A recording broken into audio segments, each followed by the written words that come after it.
คนก็ไล่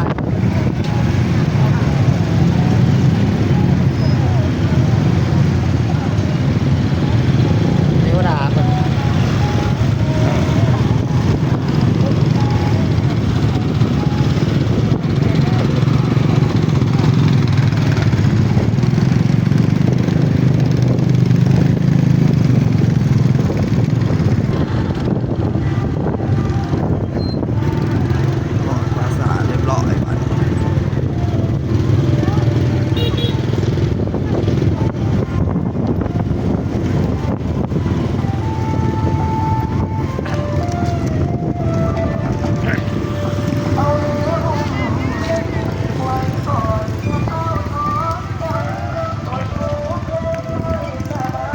ภาษาเรียบร้อยทุกคน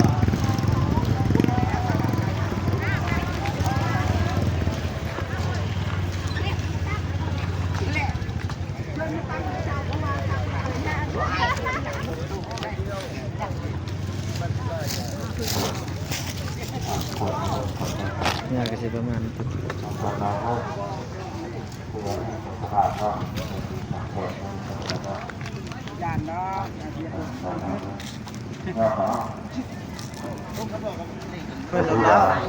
มาภาษาเอารถดาวมาเลยแกอินแกชาย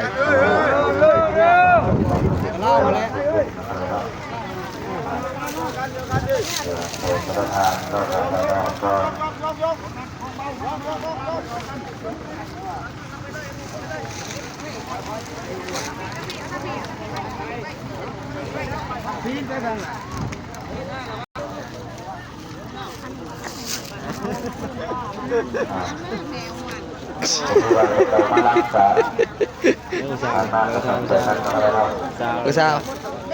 ยิ้มหน่อยดิดูนมดูบางอย่างสวัสดีครับเอาไป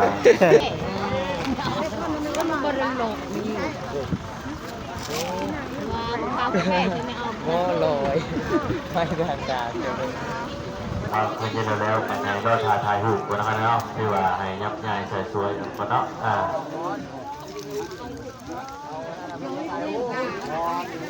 ขอนำนิมนต์เด้อครับในขาวนะครับเนาะขอนำนิมนต์มาทางเย็นเลยเนาะกันเนาะทางกันวันเมืองหรือว่าการนำกันบ้านรวมไปถึงพ่อแม่พี่น้องประชาชนทั้งหมดที่รวมในงานสถาปนิกทุกวันนี้นะครับเนาะและอุปกรณ์ชุดสุดท้ายนี้คณะทีมงานกดบริการลงทุนเนาะได้ตั้งหลายครอบครัวส่วนเซฟพร้อมด้วยลูกหลานญาติพี่น้องของเพื่อนขอแสดงความเคารพขอบใจมาในเขตมาตรฐานการนำถุงขัดการจัดตั้งสุภาพส่วนเพื่อมิตรสหายทุกขณะที่สละโอกาสเวลาที่ครับ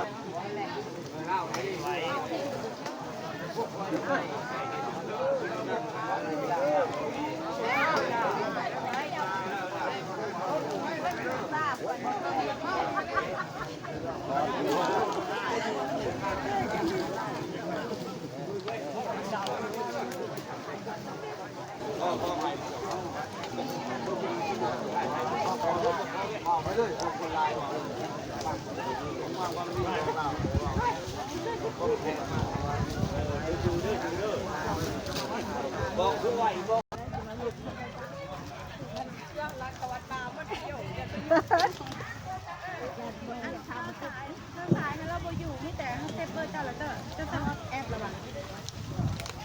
พอข้าว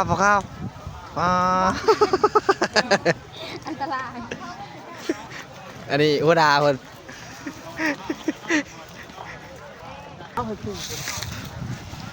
แล้วมาทันสัมจูดเรียบร้อยมาเนี่ยตุนมูจักเลย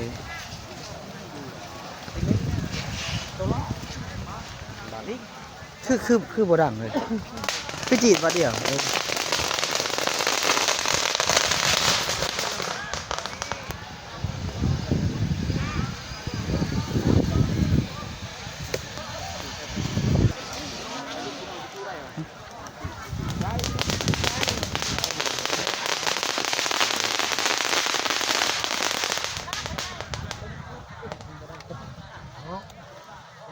เมื่อเลยบ่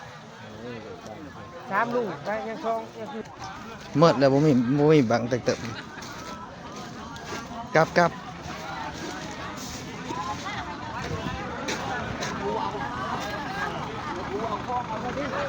แดดชิบหายเลย